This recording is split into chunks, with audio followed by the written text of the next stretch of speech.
NASA just announced it has discovered organic materials, the building blocks of life, all the way on Mars. But that's not the only fascinating space-related news to come out recently.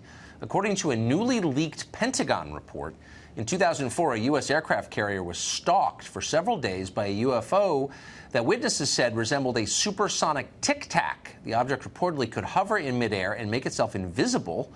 This shocked to confuse the Navy pilots who monitored it. Nick Pope is a journalist and investigated UFO sightings for the British government. He joins us tonight. Nick, why would information like this, I know you've seen this a million times, but why would we need to read about it because it was leaked? Why wouldn't the U.S. government tell us this? Is there some reason?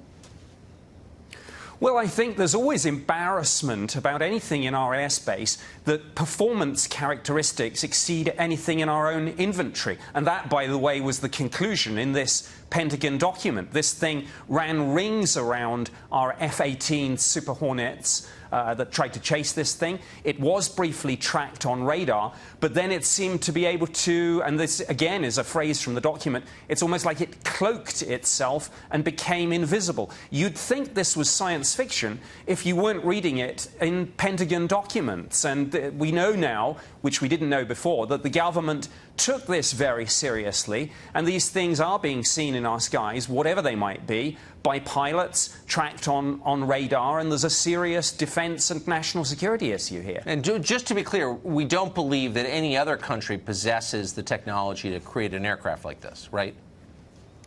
Absolutely correct, yes. One of the things that went into this report was obviously looking to see if this sort of thing was anything in our own inventory and indeed anything that any other nation has. I mean, certainly when I was investigating UFOs for the British government, we knew that some of these things would turn out to be secret prototype aircraft, drones and missiles, but we always knew through our own intelligence sources, you know, who has what, so you can eliminate that.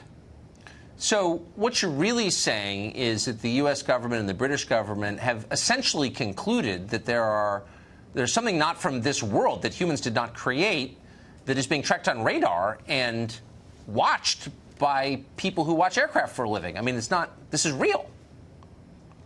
It is real. Now, the government doesn't go so far as to say these things are extraterrestrial, but certainly when I was doing this for the Ministry of Defence, our policy statement said neither do we rule out that possibility. We said that we kept an open mind on this. But of course, you know, these things, when their speeds and manoeuvres are in excess of anything that you've got or anything that you're aware other nations have, you are forced almost to think the unthinkable. And absolutely. Part of the problem with this, of course, was just that senior political figures and military chiefs often just said UFOs, and they rolled their eyes, and it was the ridicule factor. This seems like we were able to say.